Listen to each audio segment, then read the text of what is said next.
Bonjour à toutes et tous. Aujourd'hui, je vais vous présenter une création que j'ai faite d'Abomination avec des figurines de Rising Sun. Donc, la première que je vais vous présenter, c'est Jim Menju. Voilà. Alors, Jim Menju, elle a une particularité. Elle apparaît toujours sur la zone de sortie. Ce qui veut dire que si votre scénario ne contient pas de zone de sortie, c'est pas la peine de mettre Jim Menju. Voilà. Alors Jim Menju a une particularité, elle a 4 têtes, enfin 4 lots de têtes. Chaque lot de tête a 2 points de vie. Donc une arme à 2 dégâts peut couper une tête. Un survivant peut couper une tête avec une attaque, causant 2 dégâts. Par contre, un survivant peut couper une seule tête par attaque. C'est-à-dire si j'ai 3 dés et je dois faire, je sais pas, on va dire, je dois faire 5. Voilà. Je fais ça. Ben, même si j'ai fait 3 touches, je ne couperai qu'une seule tête.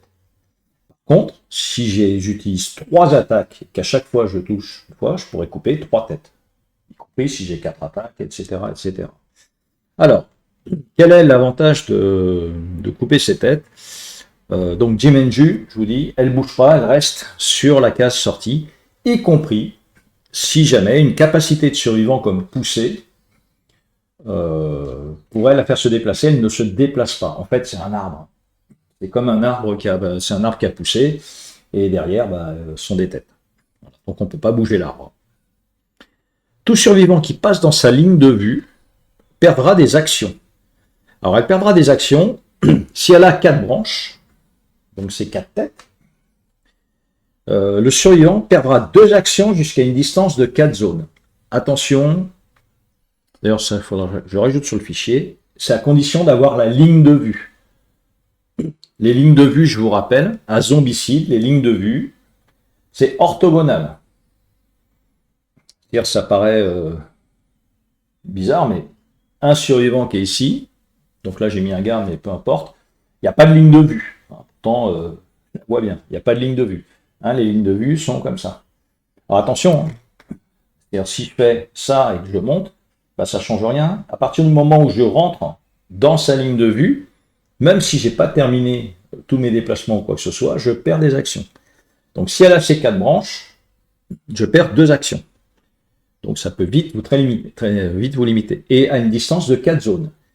Si jamais elle n'a plus que 3 branches, donc 3 têtes, on perd 2 actions jusqu'à une distance de 3 zones. Si jamais elle a 2 branches ou une branche, on perd une action jusqu'à une distance de 2 zones. Zone de Jim Menju comprise, c'est-à-dire là ce serait 1, 2. Quand je compte 3, par contre c'est 1, 2 et 3. Alors que quand il lui reste plus que 2 branches, en gros c'est uniquement les zones adjacentes. Et la sienne, bien évidemment.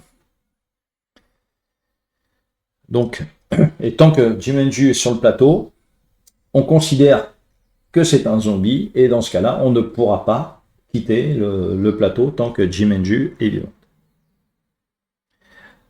Jim Menju n'a pas d'activation, c'est-à-dire une fois qu'elle est posée, point barre, terminé. Son activation, quelque part, sa capacité est passive. Hein, donc au moment de faire l'activation, il n'y aura rien de particulier avec Jim Menju. Jim Menju, bien évidemment, n'a aucun impact sur les zombies. Alors les zombies, les rôdeurs, on s'en fout, puisque... Enfin non, on s'en fout pas, mais... En fait, tous les zombies, y compris le nécromancien, Jim Menju n'a aucun impact sur eux. Hein, c'est-à-dire un zombie qui est ici, il ne perd pas son action. Voilà, ça, c'est pour Jim Menju. Donc c'est particulier. Jim Menju, donc j'ai fait une carte que j'ai mis après avec un dos, des cartes, vous savez, où des fois on a des extensions avec version anglaise, française, allemande, néerlandaise, suisse, turque, grecque.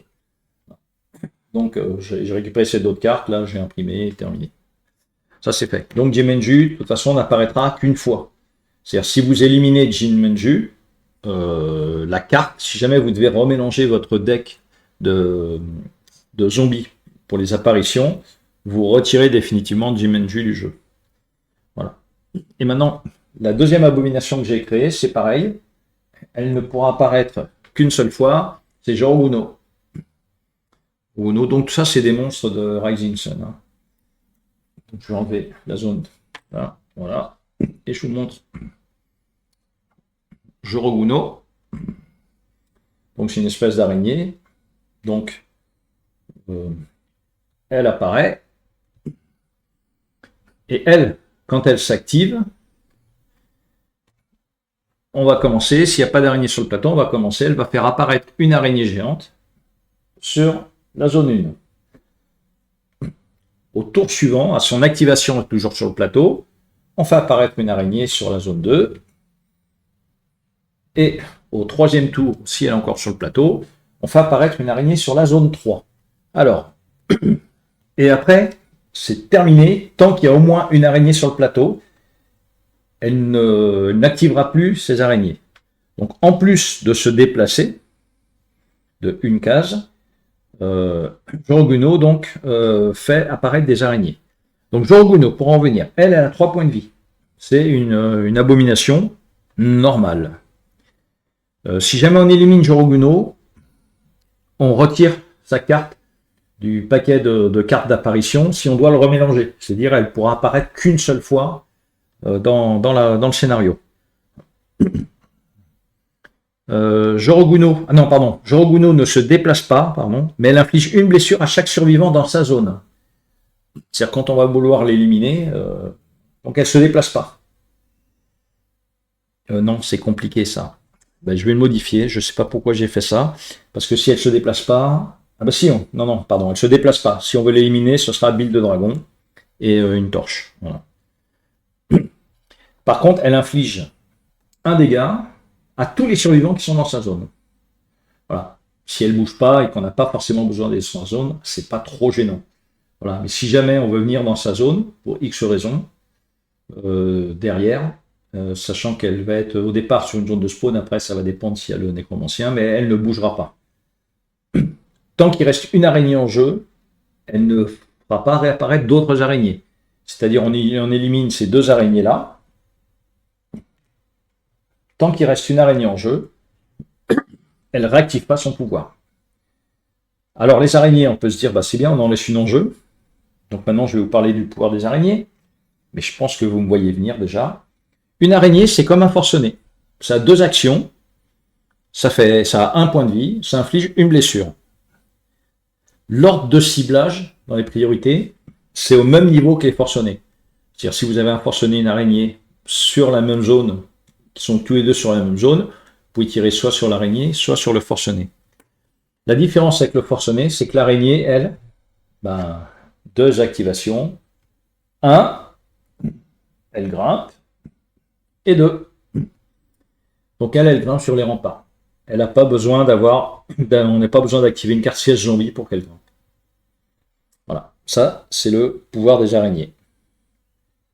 Et bien évidemment, donc si on élimine les 3 araignées, à la prochaine activation de Joroguno, on recommence, on fait popper sur la zone 1, alors qui se sera peut-être déplacée, hein. Voilà, puis la zone 2 et la zone 3. Voilà, pour Joroguno. Et une autre abomination, toujours tirée de Rising Sun, va arriver. C'est l'Oni de la peste. Voilà.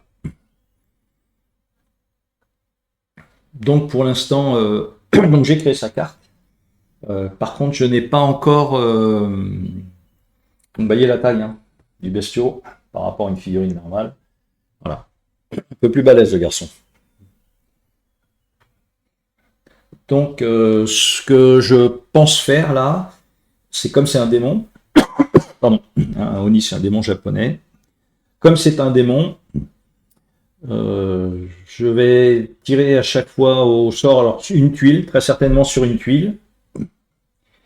Il viendra se mettre sur la case centrale de la tuile, et il infligera un dégât à tous les survivants qui sont à une zone ou sur la même zone que lui, orthogonale.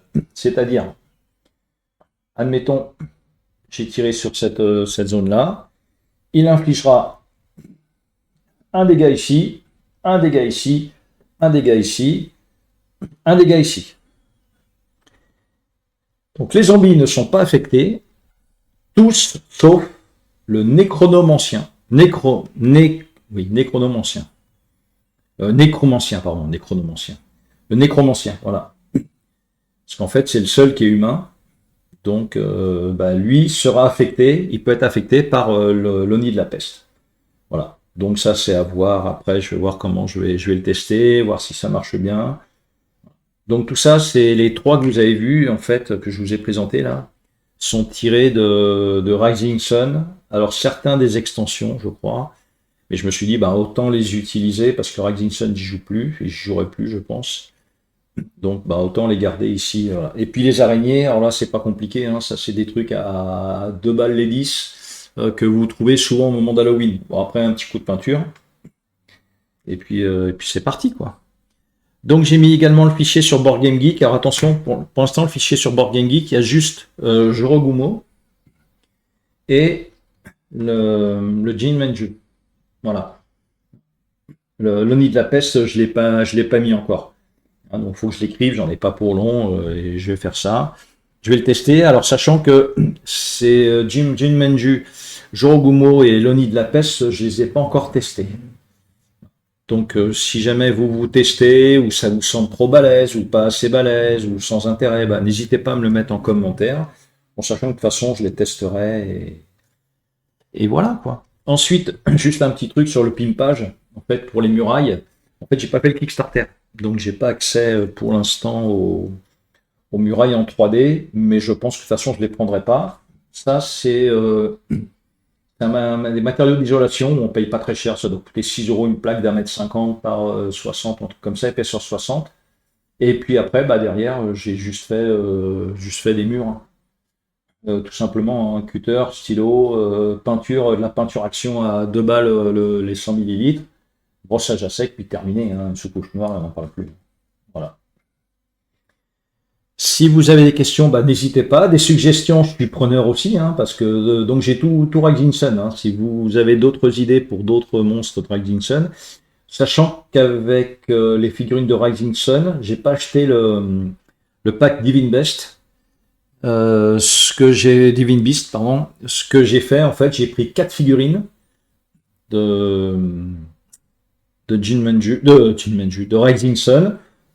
Et puis j'utiliserai les actions qui sont dans Divine Beast qu'on trouve sur YouTube. En fait, on nous explique les actions et tout, donc ça casse pas non plus 3 pattes à un canard, hein, les actions.